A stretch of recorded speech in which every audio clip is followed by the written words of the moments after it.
Welcome to the Sleepy Scribe. Your endless internet wandering has brought you here, and hopefully you can finally sleep to today's topic story. Now, before we begin, comment where you are listening from, and how late it is where you are. It is so very interesting to see how far and wide people come to listen. Lastly, if you enjoy these videos, please subscribe, it would be very appreciated. Now, let us begin. The sun was already high above Alexandria, spilling its molten light across the harbor like a god idly emptying his cup of honey, and the masts of merchant ships stood like forest groves against the shimmering sky. Fishmongers called in a dozen tongues, their voices mingling with the laughter of children darting barefoot between stalls, but our focus rested on a single figure pushing through the crowd, Neferu, no more than 20 summers old, wearing the plain linen of a commoner yet walking with the tense precision of someone balancing a sealed jar atop her head. She clutched in her hand a folded papyrus sealed with the mark of the royal steward, proof that she had been summoned, or perhaps condemned, to serve within the palace of Cleopatra, Queen of Egypt. The palace itself did not so much sit upon the earth as hover above it in splendor, its white limestone walls catching the light until they seemed to glow from within, its bronze gates worked into the shapes of rearing cobras whose jeweled eyes glinted like they knew every sin ever committed in Alexandria. The scent of lotus and cinnamon drifted over the harbor wall, a whisper of the world beyond those gates, mingling with the salt of the sea and the sharper tang of oil from the fishermen's nets. As Neferu approached, her heart drummed in her ears like the double-headed sistrum, and she wondered if the cobras could hear it. The guards at the gate were Roman, tall, broad-shouldered, with crested helmets that caught the sun, but their armor was not the dull brass of the battlefield. It gleamed, polished to mirror brightness, and Neferu caught her own reflection in one soldier's breastplate, pale-faced and wide-eyed, as though she were a ghost haunting herself. The older of the two guards looked her up and down with the practiced disinterest of someone who had seen every kind of petitioner, from trembling farmers to overconfident merchants bearing gifts for the queen's favor. "Name," he demanded, his Greek sharp as a sword's edge. She gave it, holding out the papyrus. His eyes flicked to the seal, then to her again, and for a moment he seemed to weigh the trouble she might cause against the entertainment she might provide. At last he stepped aside, muttering something to his companion that made the younger man smirk. Inside the gates, the world shifted. The noise of the harbor dimmed, replaced by the gentle splash of fountains and the distant plucking of a harp. The air was cooler here, shaded by colonnades of polished stone, and beneath Neferu's feet the ground became inlaid mosaic, tiny tesserae forming swirling blue waves that seemed to ripple as she walked. The scent of flowers was stronger now, as though every breeze had been trained to carry it to her nose, and servants moved through the corridors like purposeful shadows, each carrying trays of figs, scrolls, or folded linen. Neferu had never seen such wealth. Gold leaf traced the edges of doorways, ivory panels gleamed beside carved cedar, and every corner seemed to hold some priceless thing. A vase painted with scenes of hunting ibex, a marble bust of a stern-faced Ptolemy, a couch draped in leopard skin.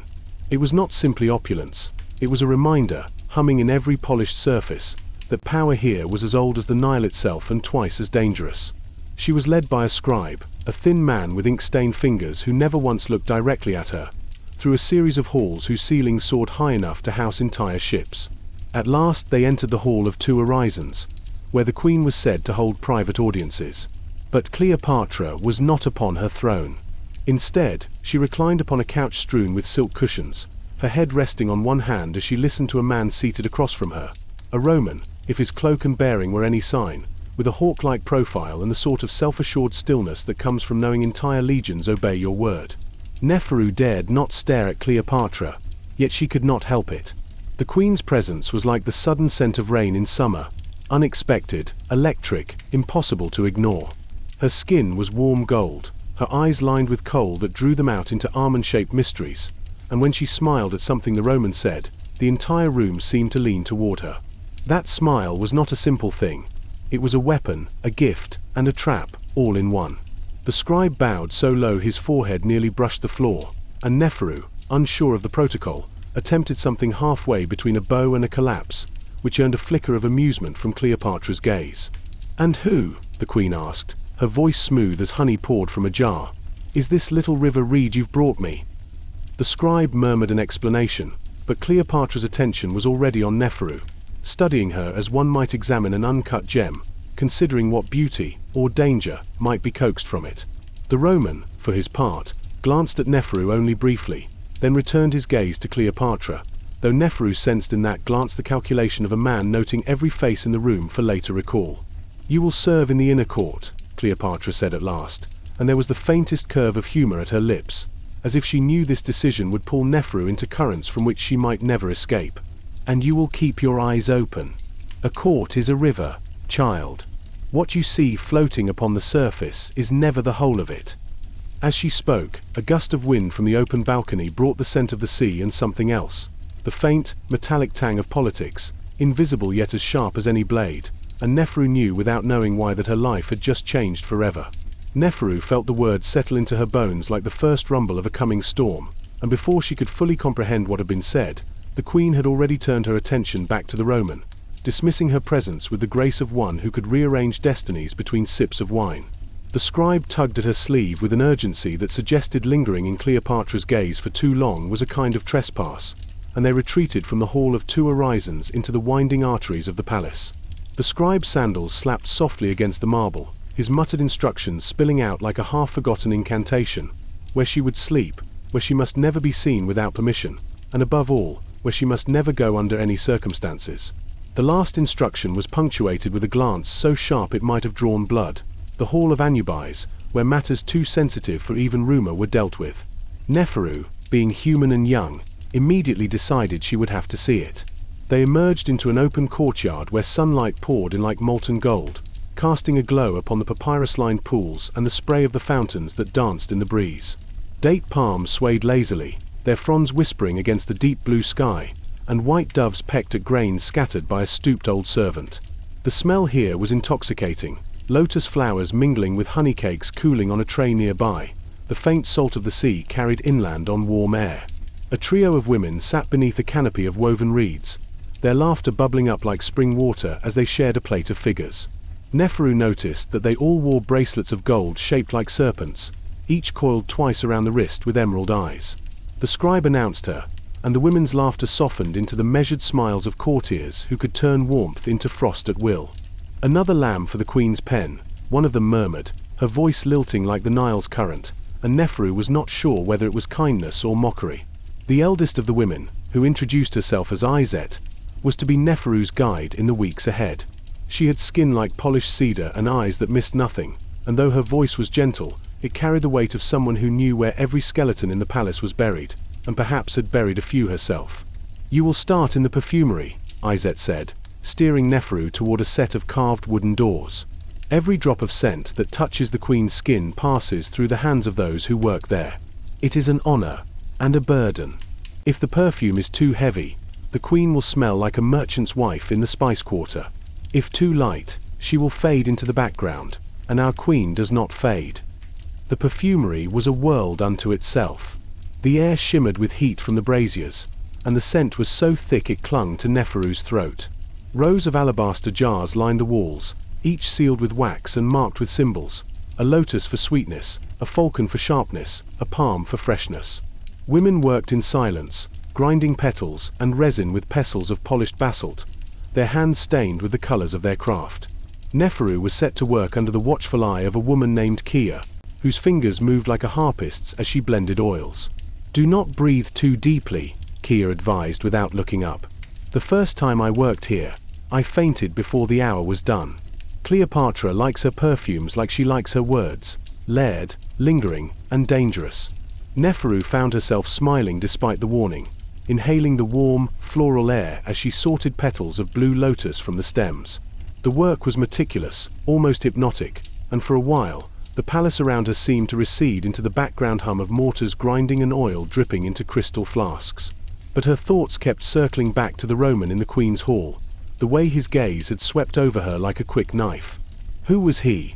And why did Cleopatra seem so invested in whatever he had to say?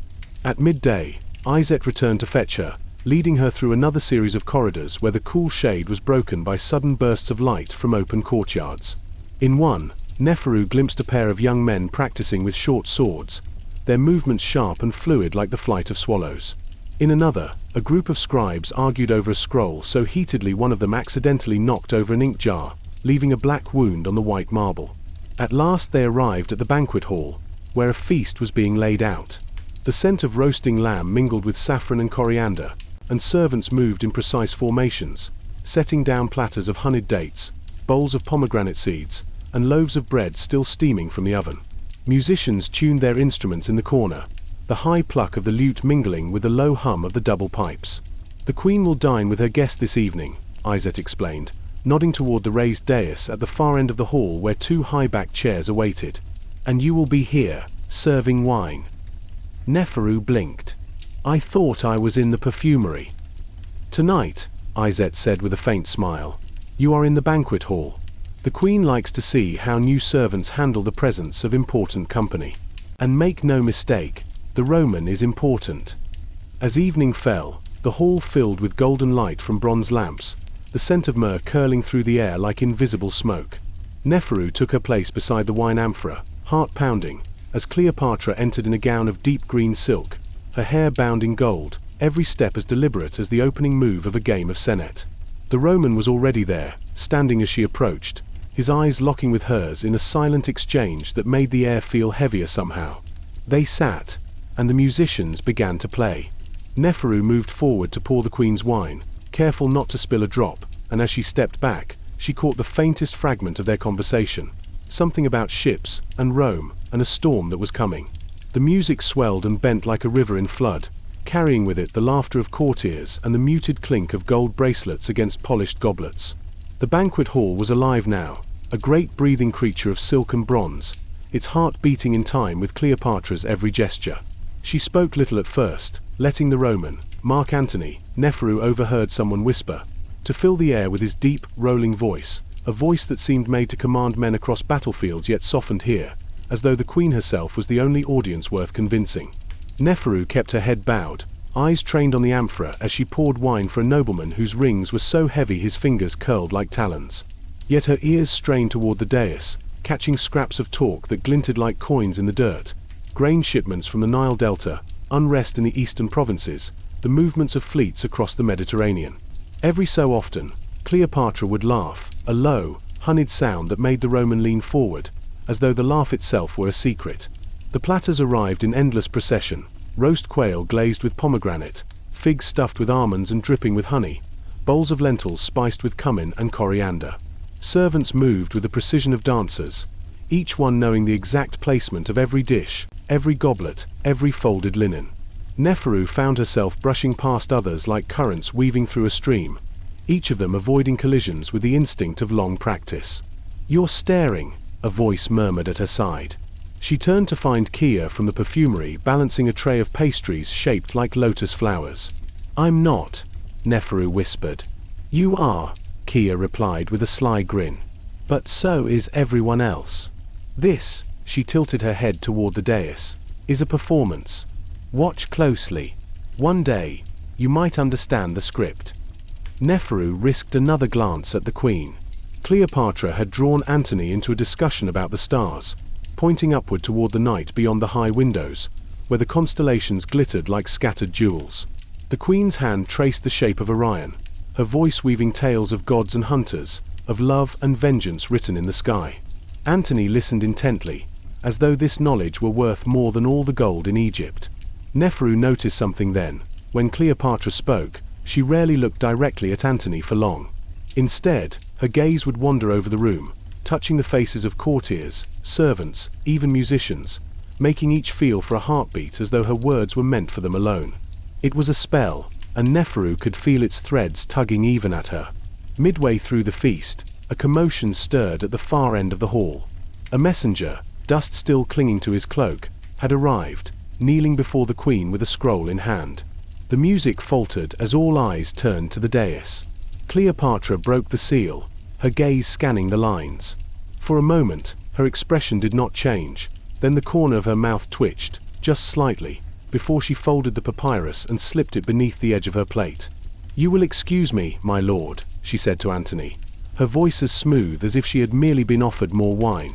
"It seems the gods have sent us an unexpected turn in our game." Antony's brow furrowed. "A move from Rome." She smiled, not a warm smile, but the kind a crocodile might offer just before the water closes over its prey. "Perhaps. Or perhaps from closer to home." Either way, it will make the next act all the more interesting. Conversation resumed, though a ripple of unease passed through the hall like wind over the Nile. Neferu continued her duties, but her mind burned with questions. What message could provoke that flicker in Cleopatra's expression? And why did it feel as though, without knowing it, she had just stepped onto a board where pieces were already in motion? When the feast finally ended, the Queen and Antony withdrew to a private chamber, leaving the hall to dissolve into a flurry of clearing platters and extinguishing lamps. Neferu carried the last of the wine back to the storeroom, her feet aching, her head light with exhaustion and the lingering scent of myrrh. As she passed through a narrow corridor, she caught a low murmur, two voices, male, speaking in hurried Greek. She slowed, pressing herself into the shadow of a column. Said the message came from the hall of Anubis itself, one voice whispered. If that is true, then it was meant for her eyes alone. And yet she showed nothing, the other replied. Nothing at all. That is why she is dangerous. Footsteps approached, and Neferu slipped away before she could be discovered, her pulse quickening. The hall of Anubis, one of the places Izet had warned her never to go. Yet now, like a torch in the dark, it burned in her mind. Sleep came to Neferu that night like an uninvited guest, tapping at the edge of her mind but never entering fully. She lay on the narrow couch of the servants' quarters, staring at the carved beams above, tracing the patterns of painted lotus blossoms with her eyes while the muffled sounds of Alexandria drifted in from the harbor. Somewhere in the distance, a gull cried out, and closer still came the soft shuffle of sandals along the corridor, other servants moving like ghosts in the small hours. She turned on her side, but the conversation she had overheard in the banquet hall pressed against her thoughts like the heat before a desert storm. The hall of Anubis. The message. The way Cleopatra's expression had barely moved yet somehow changed everything in the air around her. She closed her eyes, telling herself she would forget it by morning. She did not. Dawn came painted in rose and gold, the palace bathed in that first fragile light that made even the harshest stone seem soft. Neferu was summoned before she had even risen properly, Izet standing in the doorway like a shadow that had decided to speak. Up, she said, her voice clipped but not unkind. The Queen will make a procession to the library today. You will carry her scrolls. Neferu obeyed without question, fastening her linen dress and braiding her hair with fingers still heavy from sleep. The perfumery's sweet fog lingered faintly in her hair from yesterday's work, and she hoped it would be enough to pass unnoticed. They met Cleopatra in one of the palace's open courtyards, where she stood surrounded by attendants and guards. The Queen wore white today, pure and gleaming, with a collar of lapis and gold that caught the light like a river of stars. Antony was nowhere to be seen, though the Roman guards kept their posts along the route.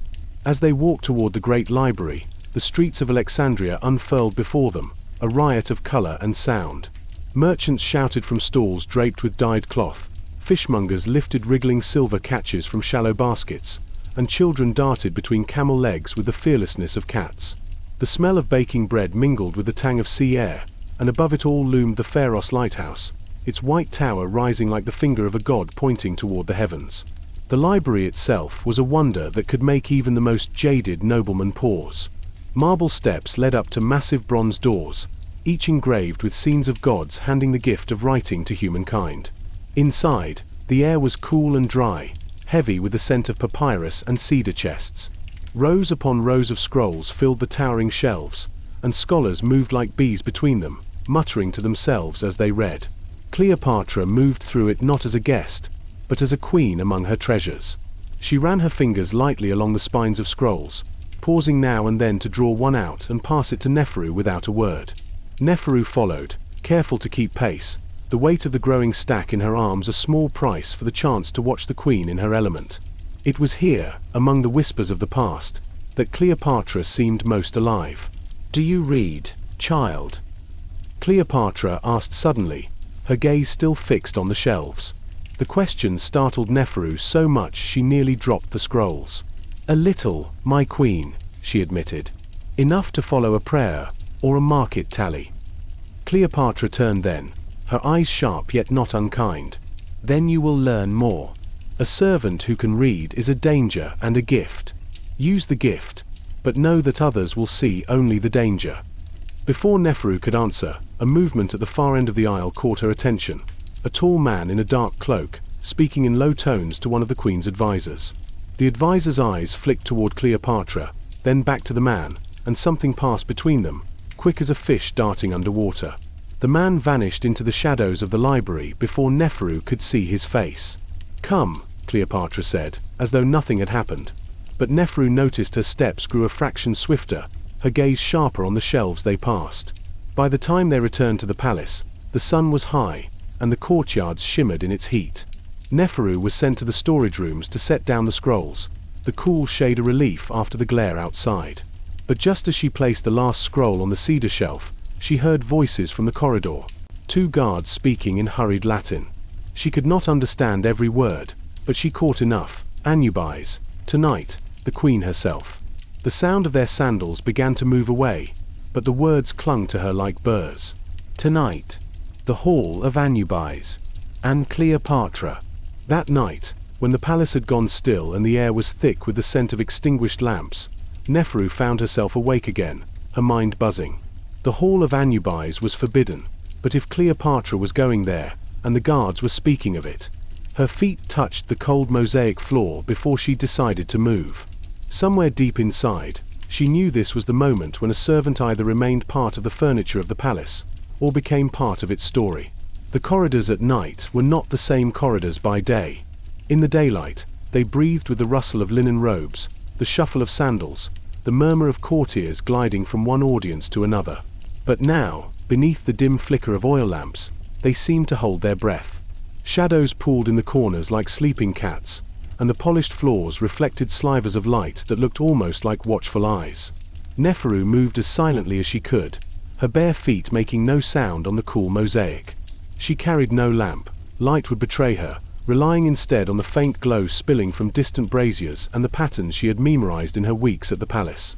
The hall of Anubis lay far from the servants' quarters, past the formal reception rooms and the long gallery of statues where even in the daytime the air felt colder. The statues here were not the smooth, smiling forms of gods and kings that adorned the main halls.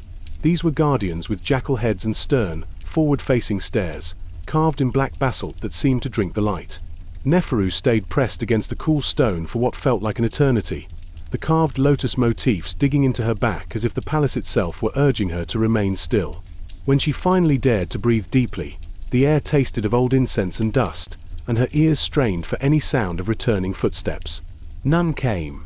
She slipped away like a shadow pulling itself free from the wall, her bare feet whispering over the mosaic tiles. The hall of Anubis, now silent behind her, seemed to radiate the weight of the conversation she had just overheard. Every word lingered in her mind: bread, fear, cypress, each like a bead on a string she dared not touch too hard for fear it would snap. She made her way back toward the servants' quarters, winding through the labyrinth of corridors.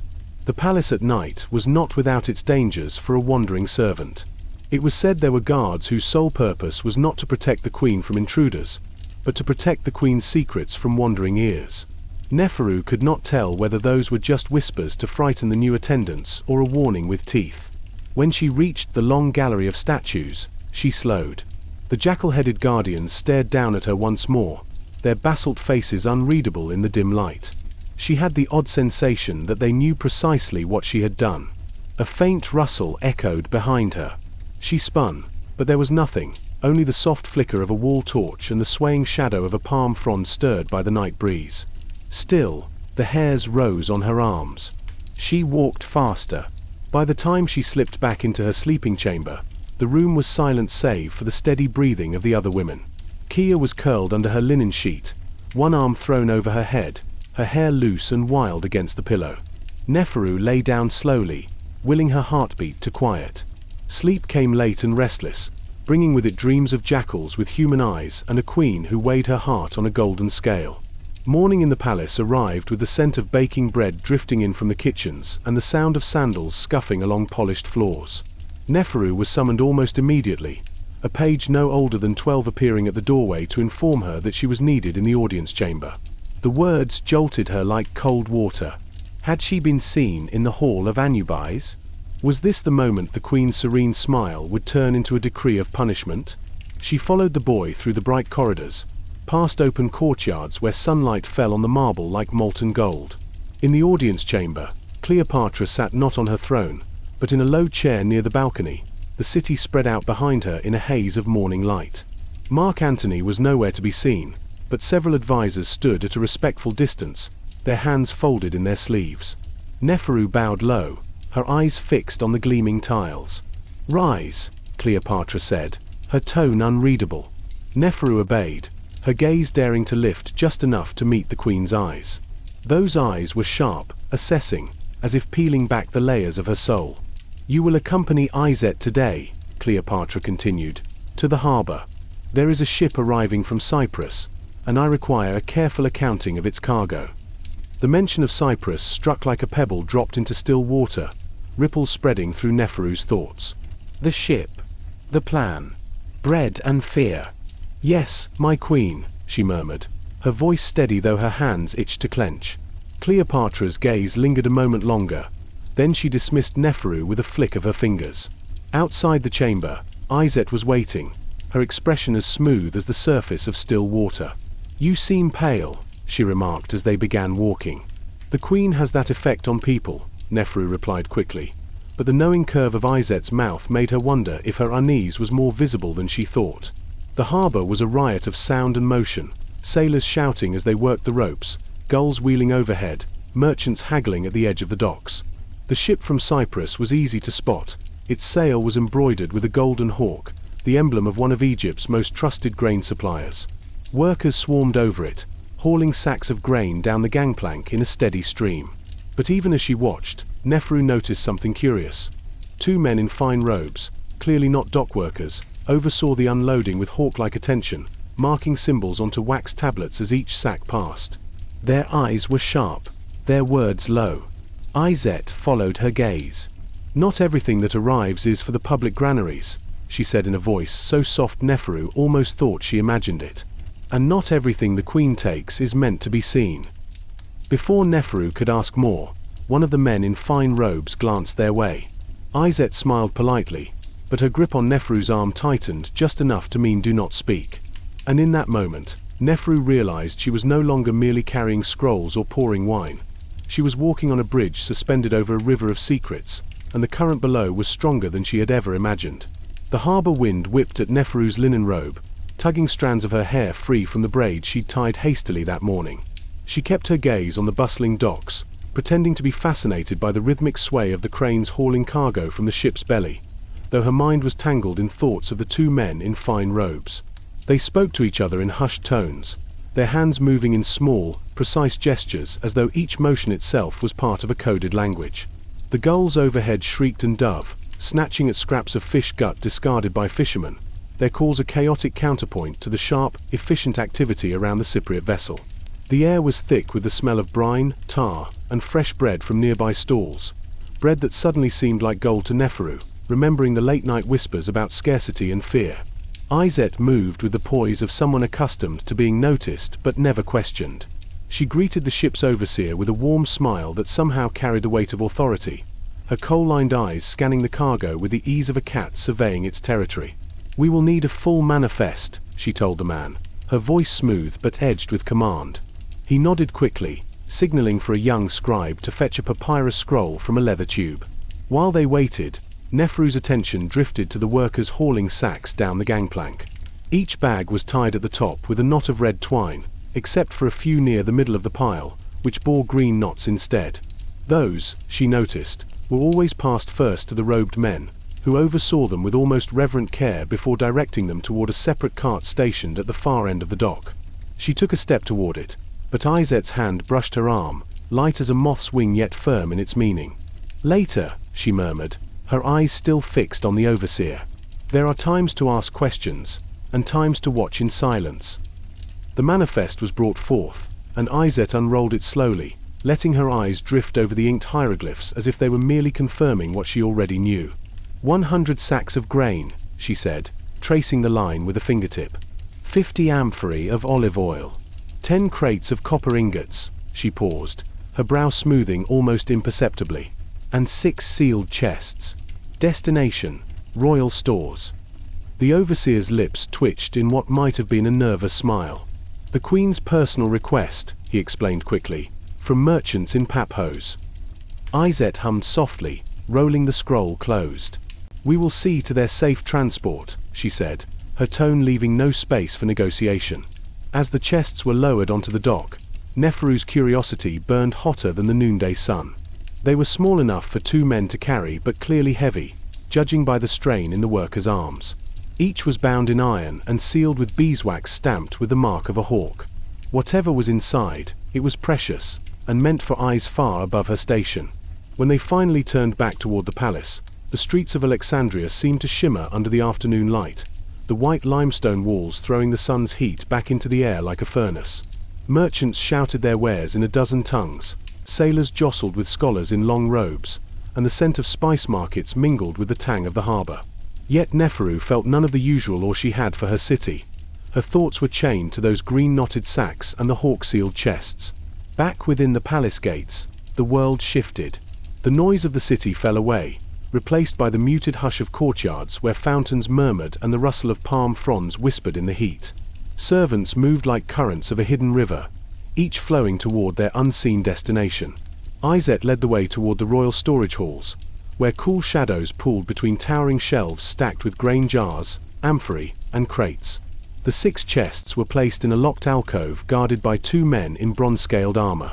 Neferu lingered just long enough to see one of them touch the hawk seal with a kind of wary respect, as if it were both a blessing and a curse. "Come," Izet said, her voice pulling Neferu back from the edge of her thoughts. "We are expected in the Queen's library." The library. Even in her uncertainty, Neferu's heart quickened. She had heard of its wonders, scrolls from every corner of the known world, maps inked with lands most had never heard of, the scent of papyrus and ink as thick as the perfume in the Queen's chambers. Yet as they walked, she couldn't shake the sense that her steps were drawing her deeper into a web she couldn't yet see, and that somewhere in its center, Cleopatra waited with the patience of a spider. Cleopatra's library was a sanctuary of shadows and secrets, where the scent of aged papyrus mingled with the faint aroma of myrrh that seemed to seep from the very walls. Heavy curtains of deep violet velvet hung at the tall windows, filtering the harsh Alexandrian sunlight into soft pools of dusk that made the room feel as if it existed out of time. Rows upon rows of scrolls stretched toward the ceiling, each carefully wrapped in linen and inscribed with scripts from the farthest reaches of the known world. Babylonian star charts, Egyptian hymns, Greek philosophies, and even whispers of knowledge from distant India. The Queen moved among them with the surety of one born to command not just armies but ideas. She paused at a low table carved from black ebony, where a scroll lay unfurled beside an inkpot and a reed pen. The air trembled with a quiet energy, as if the room itself waited for her words. "The winds are shifting," Cleopatra murmured, her fingers tracing the delicate lines of a map depicting the Mediterranean's tangled coastlines. "Rome is no longer content to watch from afar." Antony stood close by, his expression taut. "Octavian's reach grows like a vine choking a rose.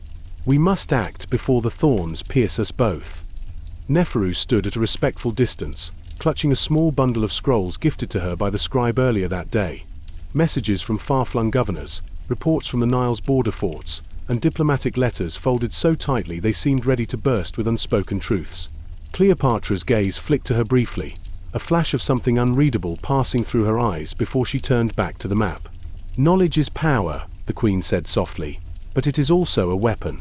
And like any weapon, it must be wielded carefully." A sudden sharp knock at the door pulled all eyes toward the entrance. A messenger, breathless and dust-covered, bowed low and presented a sealed scroll. Cleopatra took it without hesitation, breaking the wax with a practiced flick. Her eyes scanned the message, narrowing as the words sank in. "A rebellion," she announced quietly, "has broken out in Cyrenaica. The governor's forces are stretched thin." Antony's jaw clenched. "The Senate's hand is in this. They seek to pull the strings from behind, to fracture our rule." Cleopatra's smile was thin and bitter. "Then we must remind them why Egypt is not so easily broken." She turned away, the weight of her crown settling heavier on her brow. Neferu felt the charged silence wrap around the room like a cloak. Outside, the afternoon light deepened into amber, casting long shadows that crept along the walls. The Queen's words lingered in the air, a promise of storms yet to come. As the day faded into evening, Neferu understood that beneath the silk gowns and golden diadems, beneath the whispered alliances and festive feasts, Cleopatra's court was a crucible where fate itself was forged, and where every servant, every advisor, every foreign envoy was a piece in a game that could change the world forever. The evening descended over Alexandria like a velvet cloak studded with stars, and the palace hummed with the subtle shift from daylight's business to night's conspiracies. Lanterns flickered along the corridors, their flames dancing like captive fireflies, casting wavering shadows that seemed to breathe with a life of their own. The air was heavy with the mingled scents of jasmine, sandalwood, and the faintest hint of burning cedar from the royal hearths. Neferu moved through the palace with the quiet alertness of one who knows that in these hours, whispers travel faster than footsteps and secrets slip through the cracks like water through stone. She found herself drawn once more to the Hall of Anubis, that dark heart of the palace where decisions were weighed like gold on a scale. The door, as before, stood slightly ajar, inviting yet forbidding. She slipped inside, heart hammering, and found Cleopatra seated at the center table, flanked by Antony and the mysterious advisor whose dark eyes gleamed like polished obsidian. The queen's voice was low, threaded with the authority of a ruler who commands not just armies but destinies. "The Senate's hand grows bolder," Cleopatra said, her fingers tracing a line on a detailed map spread before them. "And Cyrenaica's rebellion is only the beginning. We must secure our borders, strengthen our alliances, and prepare for the storm that comes with the rising tide." Antony nodded, his expression grim. "Rome watches us closely. Every move we make is scrutinized." The advisor leaned forward, speaking with a calm precision that belied the tension in the room. "Our spies report increased activity in the eastern provinces. There are whispers of dissent, even among the king's own guards." Cleopatra's eyes narrowed. "Then we must root out the rot before it spreads." She looked up, meeting Neferu's gaze across the room. "You have seen much in your time here, child. Do you understand what it means to serve a queen who walks a razor's edge?" Neferu swallowed hard but nodded. "It means danger is never far, and loyalty must be as sharp as a dagger." The queen smiled, a brief flash of warmth amid the shadows. "Good. Because loyalty is the only shield we have when the world turns against us." The conversation shifted then, weaving through plots and plans like a tightly coiled serpent. Neferu listened as they spoke of couriers crossing deserts under moonlight, of ships slipping through blockades, and of alliances forged in whispered oaths beneath palm trees. As the night deepened, the Hall of Anubis seemed to pulse with the weight of unseen forces, a place where the fate of kingdoms was debated in shadows. When the meeting finally broke, Cleopatra rose, her regal bearing unshaken despite the weight of the news. Antony followed, casting a last glance toward Neferu that spoke of trust and unspoken commands. As the door closed behind them, Neferu remained alone in the half-light, the silence pressing around her like a living thing. Outside, the stars shone cold and indifferent, distant witnesses to the fragile flame of power burning within the palace walls. The dawn seeped slowly into the chambers of the palace, spilling soft light over mosaics that told tales older than the river itself. Neferu awoke to the distant call of a waterbird, the air thick with the scent of baked bread and the faintest trace of lotus petals pressed into linen sheets. The night's meeting in the Hall of Anubis played like a shadowy dance in her mind, the weight of words spoken and the unspoken threads that wove around them. As she dressed quietly in her linen shift, the echo of Cleopatra's gaze lingered, the sharp reminder that to serve here was to live on the edge of peril and power. Iset awaited her in the courtyard, where the morning light filtered through the palms like liquid gold. "Today," Iset said, her voice steady as the Nile, "you will learn to carry more than scrolls and water. You will carry trust." Neferu's heart quickened. They moved through the palace with purpose, weaving past courtiers draped in silks that shimmered like dragonflies, past musicians tuning lutes and pipes in preparation for the day's ceremonies. Their destination was the queen's private chambers, a sanctum where decisions were made far from prying eyes. Inside, Cleopatra awaited, seated beneath a canopy embroidered with stars and serpents, the air fragrant with incense and secrets. The queen's eyes met Neferu's with a gleam that held both challenge and invitation. "You have seen much already," she said, voice low and resonant, "but the path ahead will test you in ways you cannot yet imagine." From a nearby table, she took a small, ornate box carved from ebony and inlaid with mother-of-pearl. "Inside this box," Cleopatra explained, "is a token of my favor. To receive it is to bear my confidence. and the weight it carries. Neferu reached out, her fingers trembling as they closed around the cool wood. The moment felt suspended in time, a bridge between the servant she had been and the role she was about to play. Outside, the palace thrummed with the rhythms of life, footsteps echoing on marble, the murmur of voices, the distant splash of fountains. But within these walls, a different current flowed, one of power, intrigue, and the fragile threads of loyalty woven tight against the gathering storm. As Neferu left the chamber, the ebony box secure in her hands, she understood that her life was no longer her own. It was tied to the queen's fate, bound by secrets whispered in shadow and sealed by the unbreakable will of Cleopatra herself.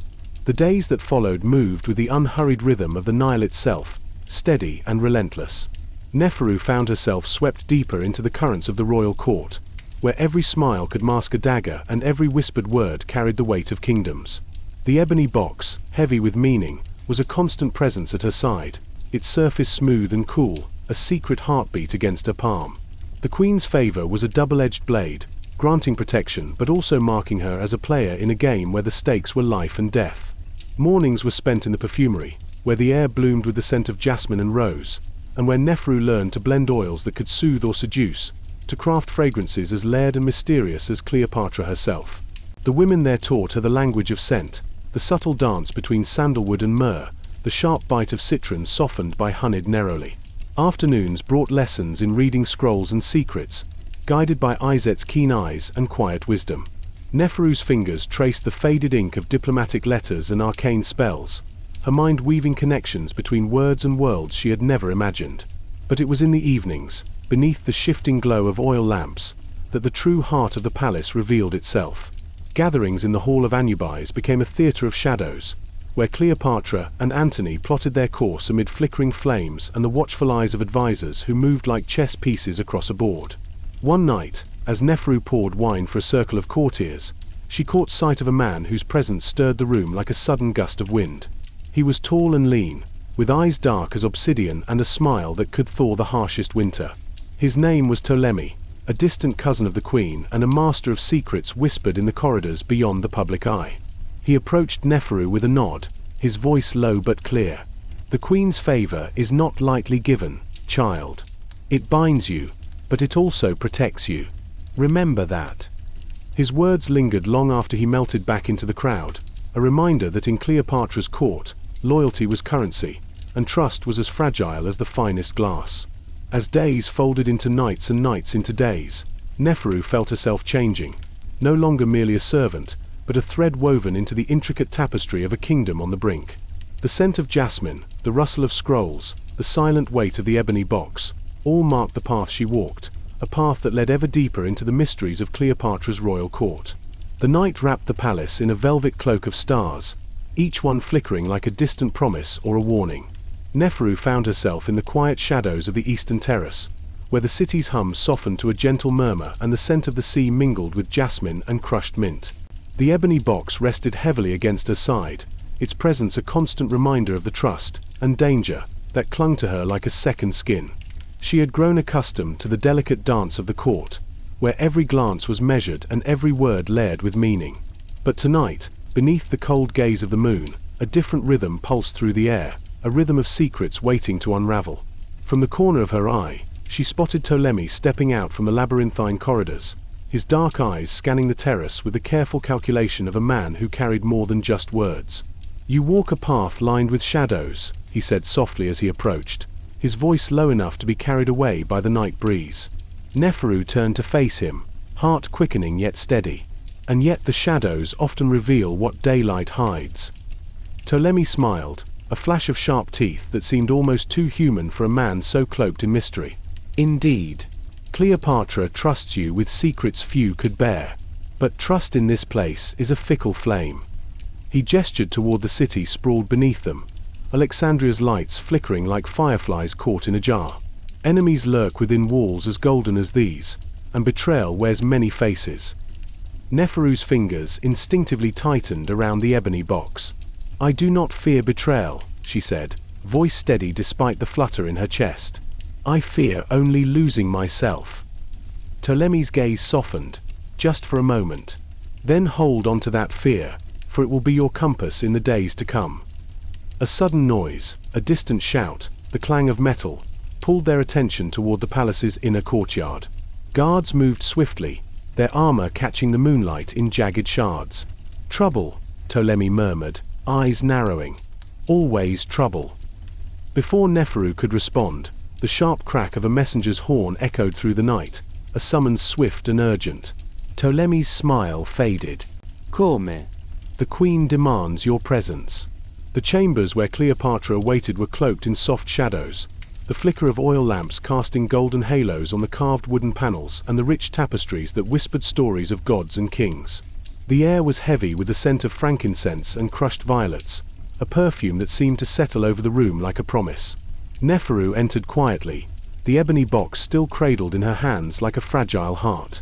Cleopatra sat on a throne draped with silk, her gaze sharp and expectant, the weight of her crown as tangible as the silk folds around her shoulders.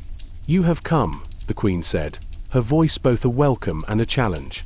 "The city stirs, and so must we." She gestured to the scrolls spread across a low table, a tangled web of letters, maps, and coded messages. "The rebellion in Cyrenaica grows bolder. Our enemies believe us distracted, vulnerable. They are mistaken." Antony stood nearby, his expression a storm barely contained. "We need allies, and quickly. Egypt alone cannot withstand Rome's full fury." Cleopatra's eyes gleamed with a fire that seemed to burn through the room. "Then we shall weave alliances as deftly as we weave our words. Trust is a precious currency, and I intend to spend it wisely." She looked directly at Neferu. "You will carry messages that cannot be spoken aloud, carry secrets that must never be written down. Your loyalty will be tested, and your courage." Neferu nodded, feeling the gravity of the task settle upon her like a mantle. Outside, the palace walls stood silent against the night, but within, the pulse of power quickened. Plans unfolded like the delicate petals of a lotus, each movement calculated, each breath measured. As the queen rose, the glow of the lamps caught the gleam of her golden collar and the sparkle of emeralds at her throat. "Prepare yourself," Cleopatra said softly, "for the game is far from over, and the next move belongs to those who dare." Neferu left the chamber with a new purpose, the ebony box a silent witness to the unfolding story, a story of ambition, danger, and the fragile threads that held a kingdom together beneath the watchful eyes of gods and men. The days that followed were charged with a restless urgency, like the distant thunder before a storm breaks. The palace, once a place of quiet intrigue, now pulsed with the clamoring footsteps of couriers bearing urgent scrolls and the muted clang of armored guards preparing for battles not yet spoken aloud. Neferu felt the weight of the ebony box grow heavier, not just from its physical form, but as a symbol of the secrets she now carried deeper within her soul. The alliances Cleopatra forged shimmered like a mirage, beautiful but fragile, promising safety yet threatening to unravel at the slightest misstep. Late one evening, beneath a sky heavy with stars, whispers spread through the halls like wildfire.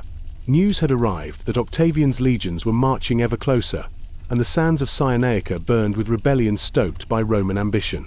Cleopatra's court became a hive of fevered plans and desperate gambits, each more daring than the last. Antony, ever the tempest, paced like a lion caged, his voice sharp when discussing war but tender in fleeting moments with the queen.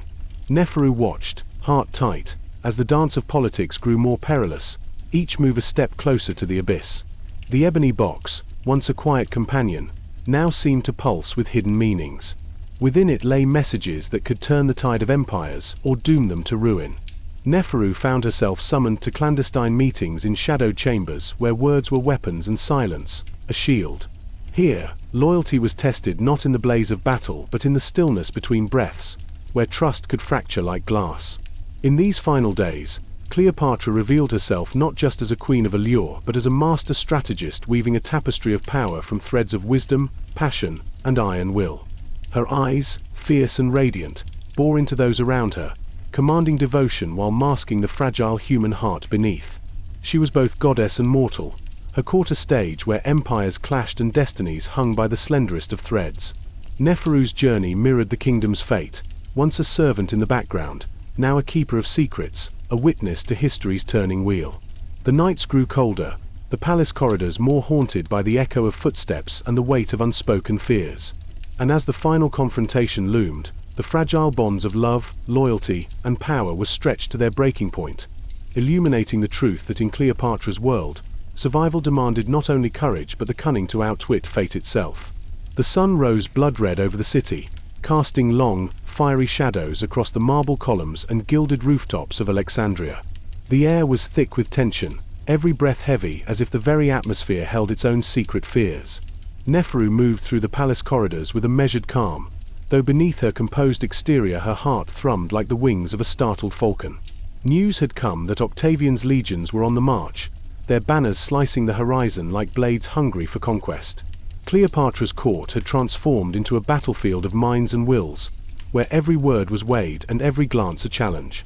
Antony's presence was a roaring flame beside the queen's cool fire, his voice booming in council chambers while his eyes softened only when they met hers. The ebony box remained ever at Neferu's side, a silent testament to the burden she bore and the fragile trust bestowed upon her. Late into the night, she found herself summoned once more to the hall of Anubis, where shadows writhed in the flickering lamplight and the air was heavy with the scent of myrrh and impending fate. Cleopatra's voice was steady, yet carried the undercurrent of steel. "The hour approaches," she said, her eyes never leaving the map that spread before them like a tapestry of war and hope. "We stand at the edge of a knife, and one false step will send us tumbling into oblivion." Antony's fingers drummed a restless rhythm on the table, his gaze sharp and unyielding. "We must be both sword and shield, cunning and strength." The mysterious advisor leaned forward, his voice low and precise. "There are those within our walls who would see us fall, friends who wear masks, and enemies who smile." Neferu listened, the weight of each word settling like stones in her chest. As the council dispersed into the cool night, she remained, her thoughts swirling like desert sands caught in a sudden storm. Outside, the city slept beneath a blanket of stars, unaware of the fragile empire balancing on the edge of war and fate. In that stillness, Neferu understood that the final chapters of Cleopatra's story were being written not with swords alone, but with secrets whispered in shadow and the indomitable will of a queen who dared to defy destiny. The days blurred into nights as Alexandria braced itself beneath a sky heavy with portent. The palace buzzed with restless energy, courtiers and guards alike moving with purpose sharpened by urgency. Neferu's footsteps echoed softly along the marble halls, each one a thread weaving her deeper into the intricate tapestry of intrigue. She carried the ebony box everywhere, its smooth surface a steady weight against her palm, a reminder of the trust Cleopatra had placed in her and the peril that trust entailed. Rumors flared like desert fires, spies in the shadows, loyalties tested, the Senate's armies pressing ever nearer. Cleopatra's once confident smile now bore the subtle shadow of worry, yet her presence remained a beacon of unyielding strength. Antony's fiery temper and strategic mind clashed and harmonized with the queen's own, their alliance a tempest of passion and power that both terrified and inspired those who witnessed it. One evening, beneath a sliver of a crescent moon, Neferu was summoned to the queen's private garden, a secret haven where orange blossoms filled the air with sweetness and the Nile whispered ancient lullabies. Cleopatra awaited her there, draped in a robe of deep violet embroidered with stars, her eyes reflecting the faint shimmer of torchlight. "The moment draws near," Cleopatra said softly, her voice a mixture of resolve and tenderness. "You have proven yourself worthy of the secrets I entrust to you." She reached into the folds of her garment, producing a delicate scroll sealed with crimson wax. "This carries our final plan, a gambit that will either secure our legacy or shatter it forever." Neferu accepted the scroll, feeling the weight of history in her hands. As she looked into the queen's eyes, she knew that the path ahead would demand everything: courage, cunning, and the willingness to face the unknown. The garden seemed to hold its breath around them, a silent witness to the turning tide of an empire's fate. The scroll felt heavier than its slender form should allow, its delicate papyrus cradling the fate of kingdoms as Neferu tucked it carefully beneath her robe. The garden's fragrant night air seemed charged with electricity, every rustle of leaves and distant splash from the fountains magnified in the stillness.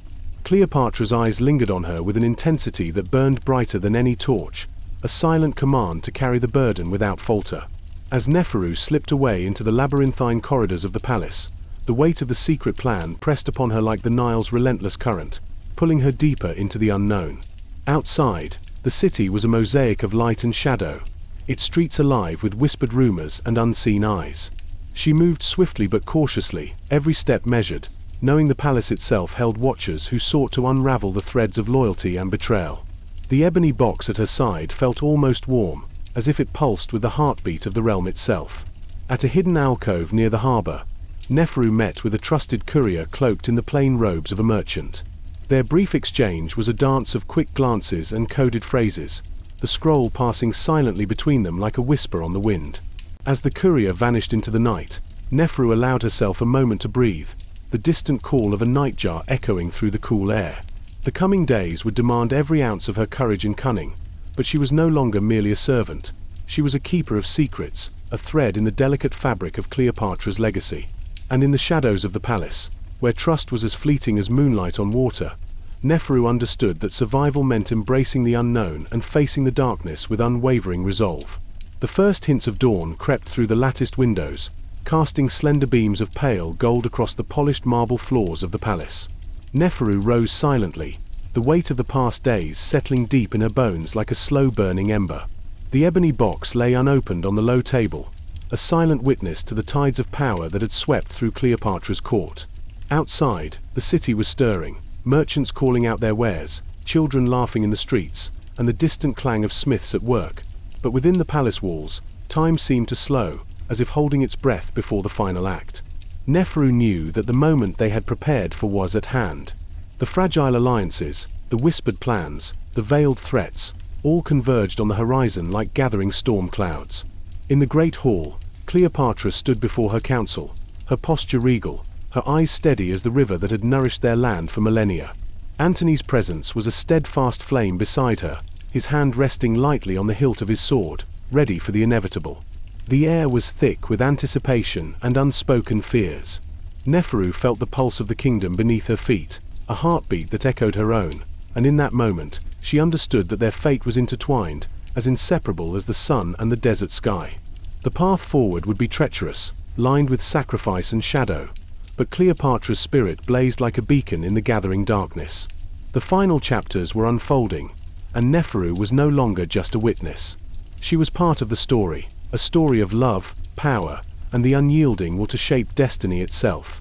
The first rays of sunlight spilled like molten gold over the rooftops of Alexandria, setting the city ablaze with warmth and promise. Yet within the palace, a chill lingered, a prelude to the storm that even the brightest dawn could not dispel. Neferu moved through the silent corridors, her footsteps soft but certain, carrying the ebony box close to her heart as though it contained the fragile pulse of a kingdom teetering on the edge. News had come that Octavian's forces were advancing swiftly, their legions carving a path of iron and shadow toward the Nile's fertile banks. The air was thick with tension, each breath weighted with the knowledge that the fate of Egypt hung in delicate balance. Cleopatra met with Antony beneath the soaring pillars of the audience chamber, their voices low but charged with urgency. "We have one chance," she said, her eyes alight with fierce determination, "to outwit the tide and preserve our legacy." Antony's grip tightened on her hand, a silent vow forged in the crucible of impending war. Outside, the city pulsed with a restless energy, its people unaware of the battles being waged in hushed councils and shadowed rooms. Neferu's gaze drifted to the distant horizon, where the sun climbed higher, promising a day that would decide the fate of queens and empires alike. The path ahead was uncertain, carved from the dreams and sacrifices of those who dared to defy destiny. And as the world held its breath, Neferu steeled herself to carry the secrets that could change everything, knowing that in the end, it was courage and cunning that would write the last lines of their story. The days after the battle were thick with a heavy silence, broken only by the quiet murmurs of those who remained. Alexandria's streets bore the scars of conflict. Smoke curled from smoldering buildings, and the once bustling markets were subdued, shadowed by loss and uncertainty. Inside the palace, the mood was somber but resolute. Cleopatra moved among her people with a grace that belied the turmoil beneath her skin, her every step a statement of survival and unyielding will.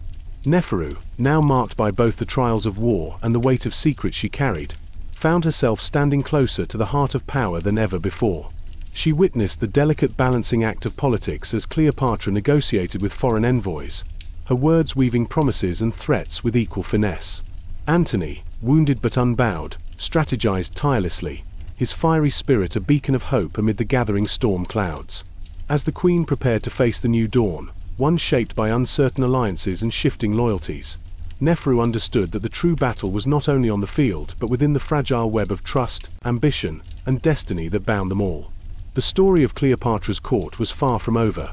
It was evolving, deeper and more complex than any scroll could capture, a living testament to the courage and cunning required to rule amidst chaos. The sun dipped low, painting the sky with streaks of crimson and gold, as Alexandria's once vibrant harbor lay quiet beneath a heavy, expectant hush. Neferu moved through the palace with purposeful steps, each corridor echoing with memories of whispered plots and fierce declarations. The ebony box she carried felt heavier than ever, a silent reminder that the fragile peace Cleopatra fought to maintain was balanced on the edge of a razor blade. Cleopatra stood on the palace terrace, her gaze fixed on the distant horizon where the sea met the sky in a shimmering embrace. Her expression was a mask of serene resolve, but Neferu saw the flicker of doubt that danced like a shadow in her emerald eyes. Antony joined her, his hand warm as it found hers, a brief touch that spoke volumes of partnership forged in fire and blood. "The sands shift beneath our feet," Cleopatra murmured, voice steady but laced with unspoken fears. "But we must stand firm, for the sake of Egypt's soul." Below them, the city pulsed with life, its people resilient in the face of uncertainty. Neferu knew that the coming days would test every bond, every secret, every breath. The story of Cleopatra's royal court was weaving its final threads, a tapestry rich with triumph and tragedy, passion and betrayal.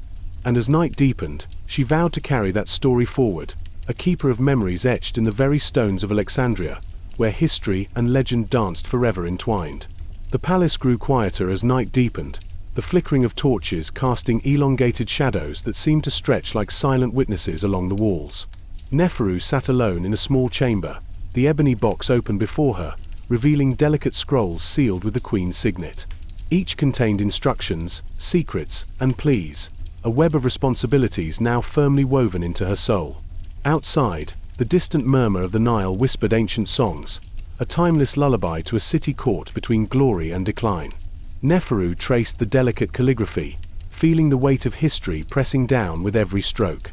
Cleopatra's vision had been bold and brilliant, a dance on the edge of fate, but the tides of power were cruel and unforgiving. The bond between Cleopatra and Antony, once the very heartbeat of the realm, strained under the pressure of shifting loyalties and relentless enemies. Yet amid the uncertainty, there remained a fierce light, a testament to a queen who refused to yield. Neferu closed the scrolls gently, her heart heavy but resolute. She understood now that stories were not merely told, they were lived, breathed, and carried forward by those who dared to remember. As the first light of dawn crept over the horizon, the echoes of Cleopatra's court lingered like a song, haunting and eternal, forever etched in the sands of time.